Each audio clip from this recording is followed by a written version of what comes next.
Hello ladies and gentlemen, this is Blue Maxima.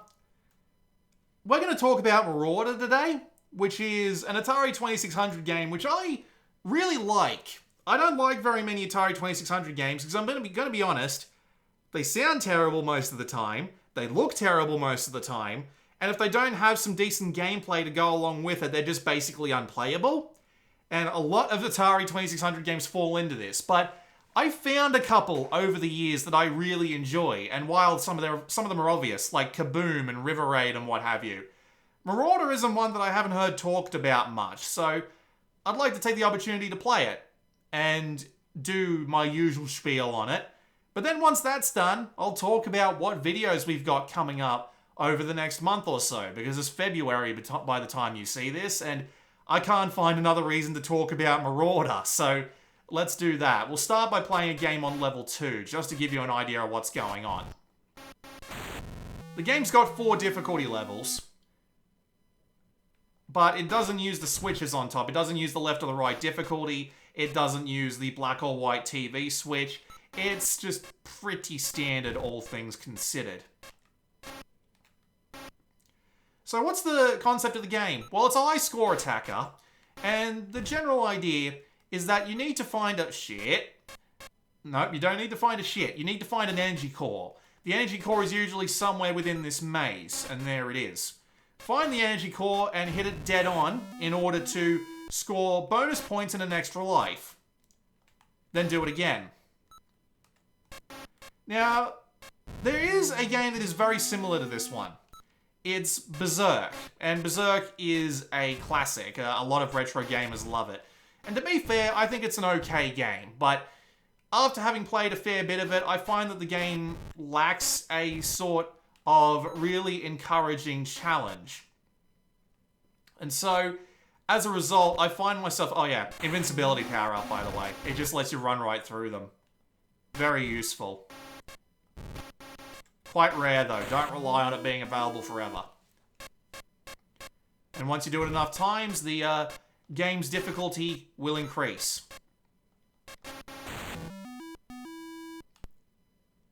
So yeah, I like the game Berserk, but I feel like it doesn't have that much in the way of difficulty and ways of just making things interesting over the long run.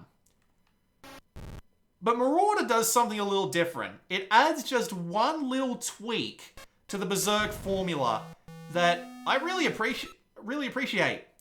Line of sight. So if you aren't in sight of the robots, obviously they can't see you, but they will chase you down.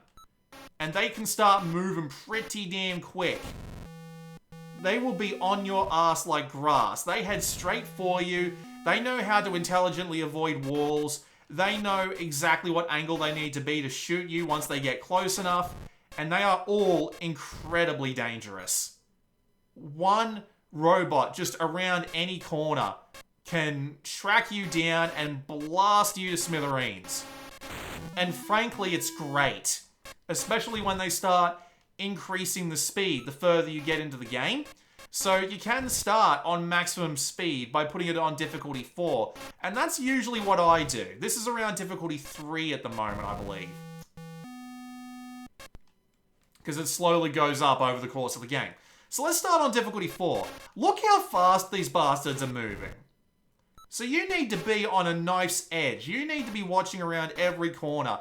You need to be ready to look. The bastards will hide behind the corner and wait for you to come around. They're so cheeky, it's great. And the more of these, the more levels you go through, the more energy cores you destroy. They actually start adding extra robots to the individual rooms. So there'll be more to take down as you go. You can even do friendly fire if you get between them and make them shoot each other. It's great. So it goes from a game of just going around and shooting things to, holy crap, that's a lot of robots. I'm going to die. The thing all around the next corner is going to be bad. Oh my god, there's 3 of them just shoving me in a corner here. I'm going to get shot. And it's tense every single second. And I really appreciate that. As a result, I have fun playing this game pretty much every time. And the game even knows the ways that you might, like, try and trick the system. Like trying to find your way into another room by just jiggling back and forth. But here's the thing. Those line of sight rules still apply, and they're smart enough to know to rearrange the robots every time you load into an individual room. So you can't rely on dipping in and out in order to like get an easy shot off on a robot and make a room easier, because they'll just shift position when you do it. And it's good. It's genuinely good. There's a couple of other games that like take this sort of idea and implement it, where everything is incredibly fast and you need to be on a hair trigger in order to survive the entire game. Laser Blast is probably one of my favorite examples of this because of just how crazy that game is. But that game also kind of has a problem with a lack of precision. Now, we'll start with difficulty 2, just so I don't have to massively focus on the game to start with. Yep, see how they move every single time I come in and back out? It's such a clever little trick, but it keeps things interesting. He's still around the bloody corner. So yeah, Marauder. Not something I'll play more than a few minutes at a time, and not something that I pull out every single day. But I still enjoy having a sort of high-intensity game of hide and seek with these incredibly aggressive robots. It's a good time. Also with the core room. Every time you go in and out of the core room, it actually respawns the robots. In the regular maze rooms, it doesn't do that, right? So you can kill all the robots, go into another room, come back, and that room will still be cleared. Nope, they bring new robots in every time you leave this room. So you need to be on the ball. And it's great. And if you're looking for something that's a bit of twitchy arcade action, I wholeheartedly recommend you give it a try. It is such a cool little game for the Atari 2600, and I'll never get another opportunity to talk about it because literally 7 minutes have passed, and I could probably, if I did this in post-commentary, do it in less than 5. And I'm not going to spend 5 minutes on one video. That's just basically asking for the algorithm to kill me. And it's already kind of got me on the noose. So let's just say, oh my god, no, dead. So yeah, it's good. With that said, let's actually start talking about videos that are coming in the next month or so. The Monday videos on virtual reality games are going to continue. I did put up a poll on what games I want to, on 4 games that I had in mind for a video this week. And I do plan on doing videos on all 4 of them eventually, although it might not be in that order. It might be a little bit different. I'm not entirely sure. And by that order, I mean the order that you guys voted on them in. It depends on... Honestly, it just kind of depends on what I feel like playing that day. See, friendly fire, always useful. I still managed to get myself shot to pieces anyway. Good job, me. And oh god, they've respawned. Alright, everybody out. Yep, there they are. 6 robots in a line. Oh dear. But yes, I do plan on doing all of those games I offered up on the poll anyway. If you're wondering what those games are, in case you wanted to look them up ahead of time, the 4 games were Banner Point, which you've already seen. I still don't know how I got that developer console to show up. Then you've got Mini Motor Racing X, which is another game by the people who did Resist. Then there is Iron Lights, which I actually kickstarted, like, way back when. It was pretty cheap, and the concept looked interesting. And finally, the Rube Goldberg machine one was Gadgeteer, which we will be getting to at some point. Also, another thing about this game, you really need to be careful with your shots, because you only have 1 bullet at a time. You need to be so careful with how you spend that bullet, because if there's one right in front of your face and you need to take care of it now, it's going to suck if you're waiting for a bullet to take out another one somewhere down the line. Although you can technically respawn the bullet by just hammering A, but as you can see, you're not going to get any bloody range off of that. So yeah, it's pace your shots. Don't know why I'm not just destroying the core while I'm right next to it. Oh god.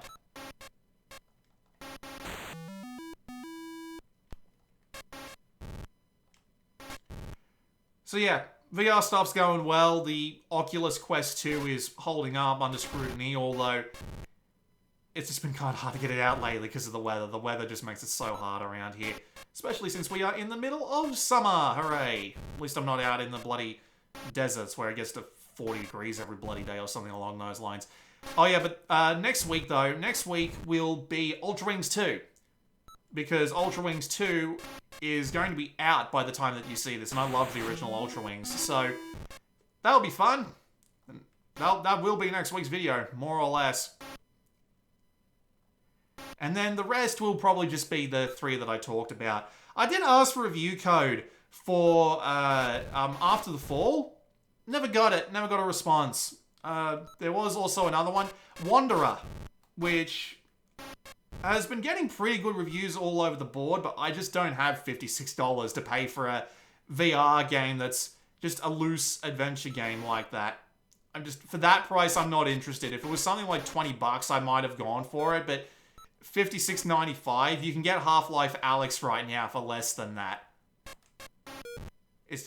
Hell, you can get hot dogs, horseshoes, and hand grenades. You can get Boneworks. You can get Blade and Sorcery. Hell, you can get Blade and Sorcery and Boneworks for the same price as Wanderer. I'm struggling to see the value, especially since it's an adventure game that you'll only really be able to play through once. Yep, just leave him behind. He's irrelevant to the conversation. Of course, you need to earn yourself points by actually shooting these guys. Yep, another little bit of friendly fire there that I didn't even see coming. Always good when that happens.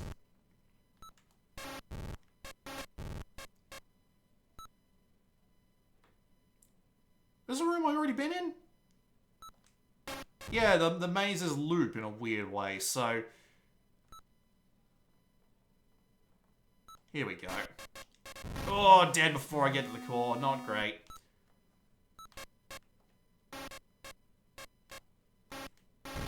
Damn it. At least I stocked up a decent amount of lives for this. Not that much coming up in the VR game space, though, outside of Ultra Wings 2, to my knowledge. Who knows? Maybe I'll have to pop back onto the old classics. Like, someone commented on the poll just the day that I'm recording this that they wanted to see some rhythm games like Beat Saber. And it's like, literally everyone else has done Beat Saber. I want to do things that not many people have done, which is why I went for Bandit Point. And if you watch my video on that now, you'll know that it's a little bit disappointing. But anyway, regular games that we're going to be doing videos of over the next month. The 2 absolute ones that are going to happen will be Elden Ring and Dying Light 2. Because I loved the original Dying Light. Well, I didn't love the original Dying Light. I never actually, finished it. But I did enjoy the original Dying Light a lot. There is also, of course, Elden Ring and, yeah, Souls. Question is, what else is going to be on this month? Well, that's 2, but we're going to need 2 more. And, well, technically this will be the first one of the month, right? So, it'll probably be Dying Light 2 next week. Then it'll probably be something else. Then it'll be Elden Ring, then God knows what. No, Elden Ring is at the end of the month, so that won't work. Of course, I spawned right into the room with the core in it. React fast, damn you. There we go. Managed to take out the core, but I lost a life in the prop. Jeez! There we go.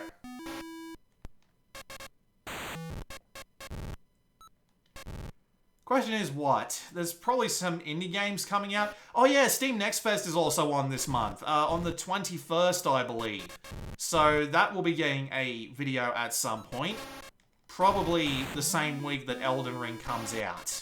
That's my best guess. I don't tend to schedule things out. I just have a text file that I have all the games I'm interested in going on.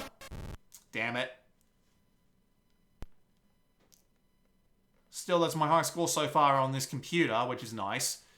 We'll start at difficulty 1. See, this is pretty slow. This is pretty easy to figure out. But yeah, the game does cycle through all the difficulties as you go.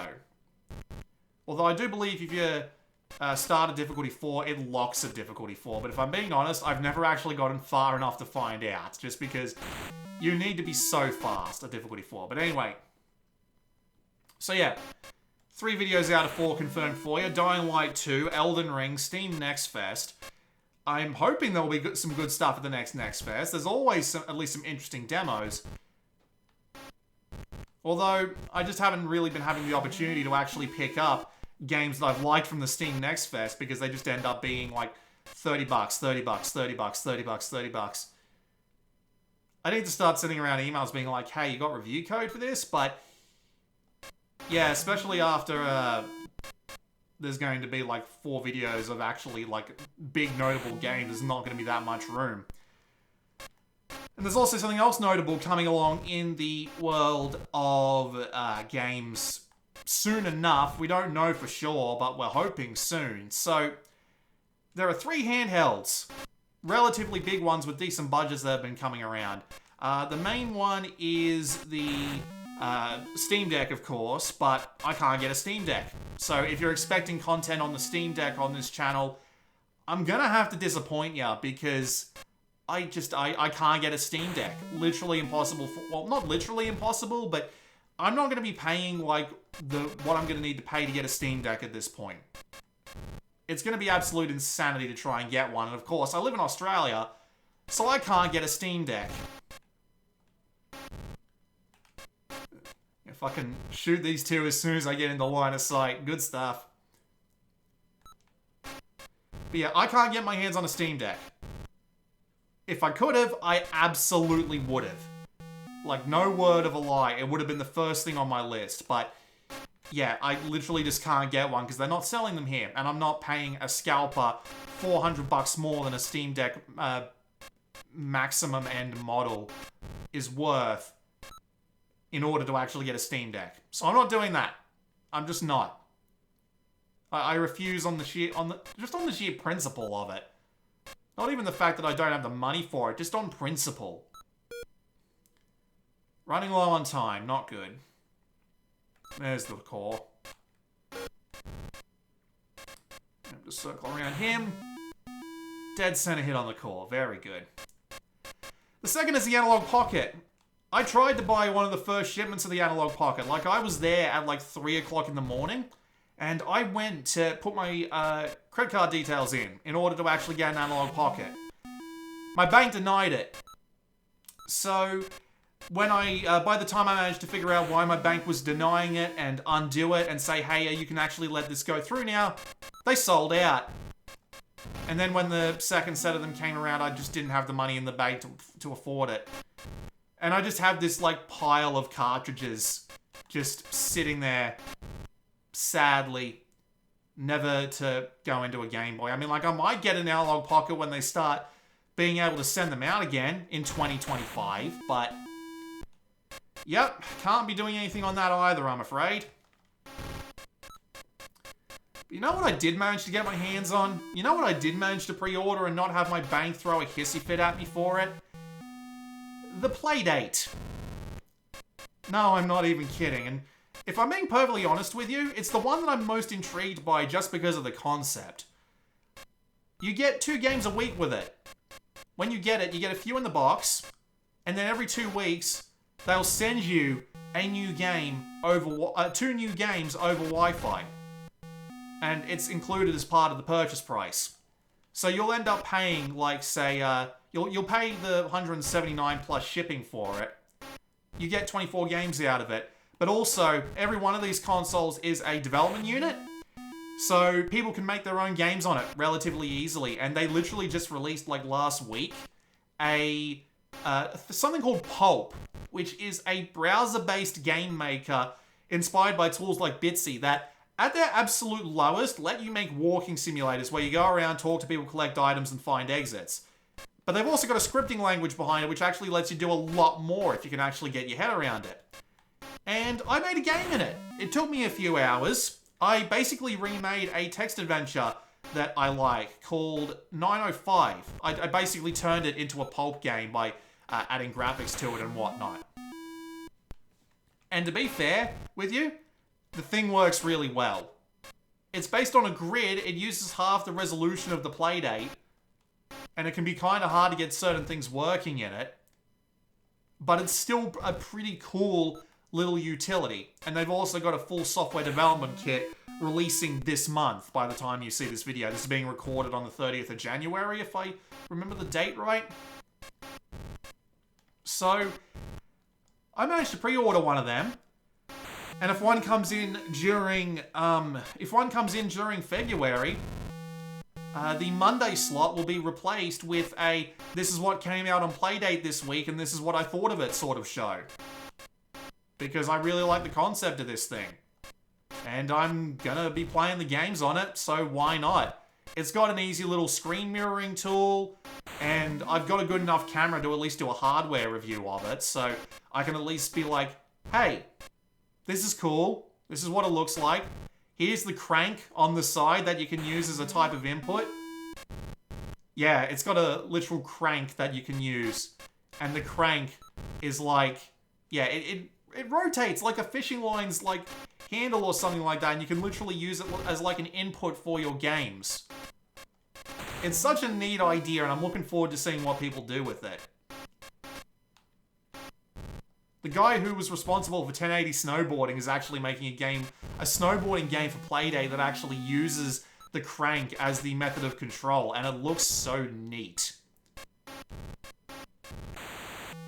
Although it's not actually going to be part of one of the initial run of games. But they've actually got some big names behind this as well. Like, they've got Bennett Foddy of Getting Over It fame doing a game for it. They've got the lead designer of Katamari Damacy, however you pronounce it, designing a game for it. It was programmed by a guy hired by the people who are making the console. And the console is actually being made by the people who published Firewatch and Untitled Goose Game. So you'd like to think they at least have some taste going on. Look at that massacre. They already killed me, but they took the time to shoot a couple of their own teammates as well. Good stuff. So yeah, looking forward to that. And we'll be doing a video, a proper video on it, as in the games that come in the box and what the hardware is like.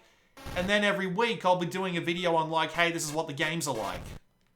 It's not like you won't be able to go get the Playdate SDK with its simulator in it and not play the game yourselves. But having that physical crank is going to be like having the touchscreen on a DS, or having the, what's another gimmick? Or having like the rear touchpad on the Vita, where it adds something to the games that you can't like recreate just using like a computer and an emulator. So I'm gonna give it a try, and we'll see how we do. That might not be this month, but here's the thing. I have I'm in like the top 200 people. I'm in like the first 200 people who actually ordered a Playdate, right? So, it's like, when they do ship out, I'll probably be one of the first to get mine. Assuming that they do it, like, in order of when you ordered. So I'm assuming when they do ship, and they're supposed to be shipping relatively soon. So when they do start shipping, I'll probably be one of the first to get mine. So yeah, we'll be doing that.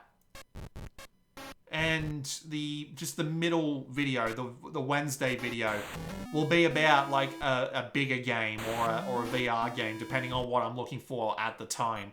And I just picked up a couple of VR games off of another Fanatical VR bundle sale, because they've been doing some absolutely fantastic VR bundles lately, and it's actually been good to just get a bunch of smaller, cheaper games in my library for it.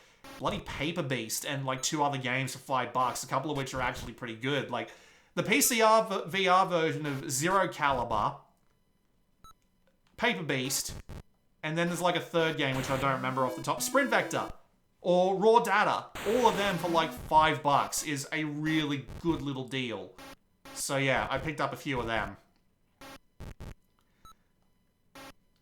But again, that won't happen until I actually get my hands on the Playdate, so don't hold your breath for the time being.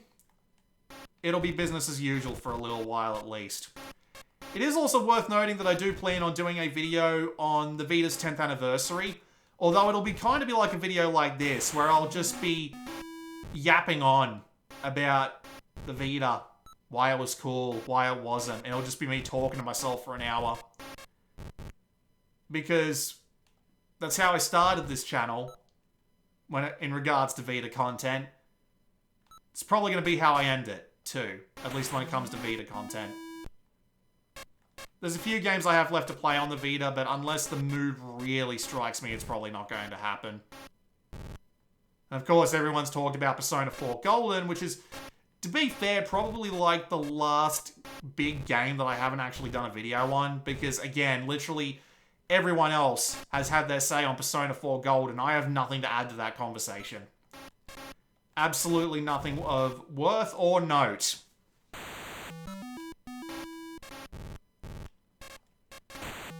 Then again, that's this channel in... Then again, that's this entire channel in a nutshell, right? I mean, like, look at me. I'm here playing fucking Marauder. Either you really like me, or you're stoned to be watching this video for this long.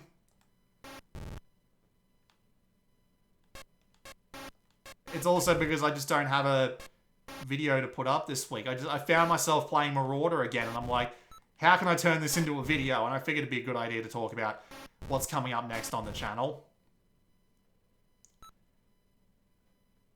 But anyway, board games. Because Blue Boards is still going and will continue to go on for as long as I've got games to talk about.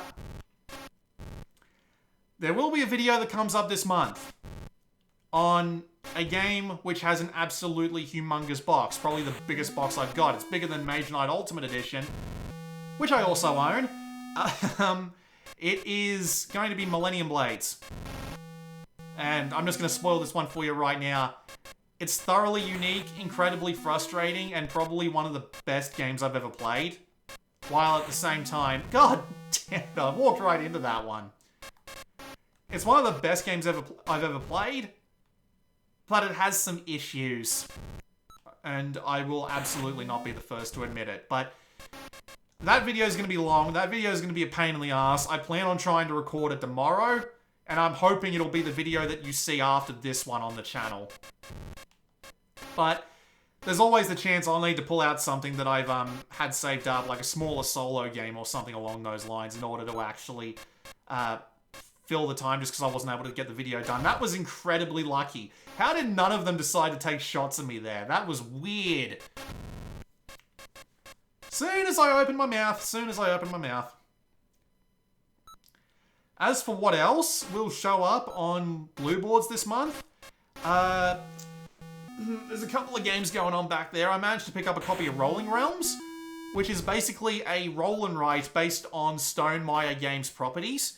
And you can swap out, like, different kinds of...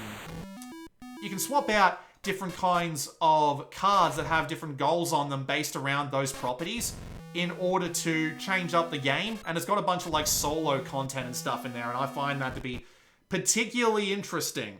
I just barely broke 13,000 points there because the bloody guys just seemed intent on shooting each other after I'd already died.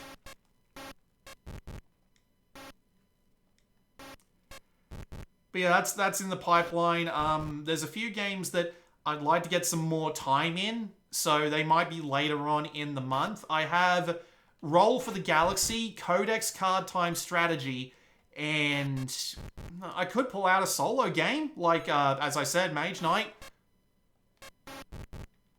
in order to keep things interesting. What else we got back there?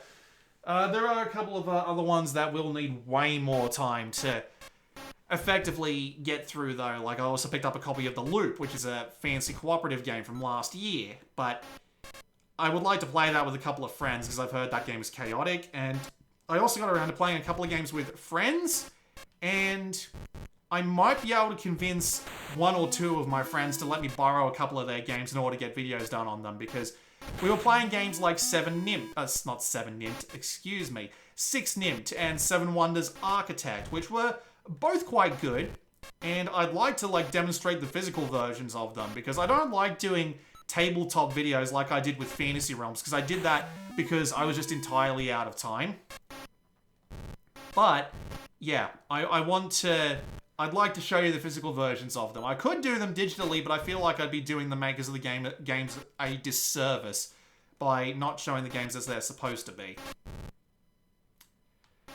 I do also have a couple coming in the mail, but depending on the whole shipping situation, they're going to be a while. Might not even be until next month. The one I'm looking forward to the most that I've got in the mail right now is Sentinels of the Multiverse Definitive Edition.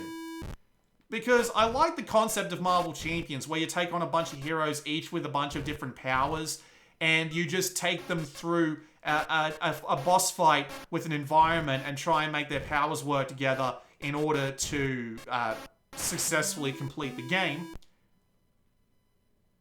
I like that concept, and Sentinels of the Multiverse basically swaps out the deck construction for decks that are already pre-made and all based around a hero's particular power.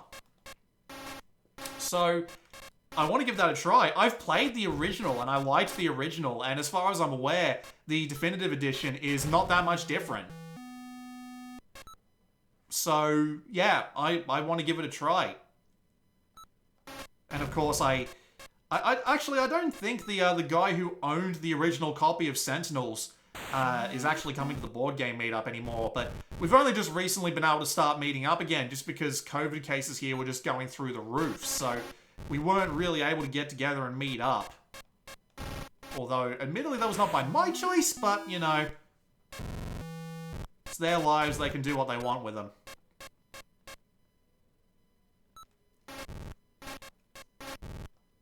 I've also got Scout coming in the mail, which is a fun little sort of cards in hand game. That's the best way I've got to describe it. And that's about it. Because honestly, I don't really know what I'm going to be doing. Oh yeah, there's one other thing. I actually have my first review copy of a game coming in. Technically it's not actually, it is a review copy. And while under normal circumstances you'd get review copies for free, since it is a publisher based in the United States, it costs them money to actually ship games out. So you kind of have to pay shipping if you want to get the games in question. And I did. And it's ended up being 2/3 of what I would have paid for the game anyway on something like Amazon. But, you know, it's still a discount. I'll take it. And it's still technically a review copy.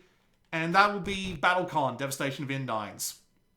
So that will be getting a video at some point. I'm hoping within the next month. But, again, deliveries, meetups with board game groups and what have you, just sometimes not happening. Although, technically I haven't played my physical version of Millennium Blades yet, which is incredibly unfortunate, but we'll work with it. I've mostly played that, online. And by mostly, I mean entirely. So, yeah.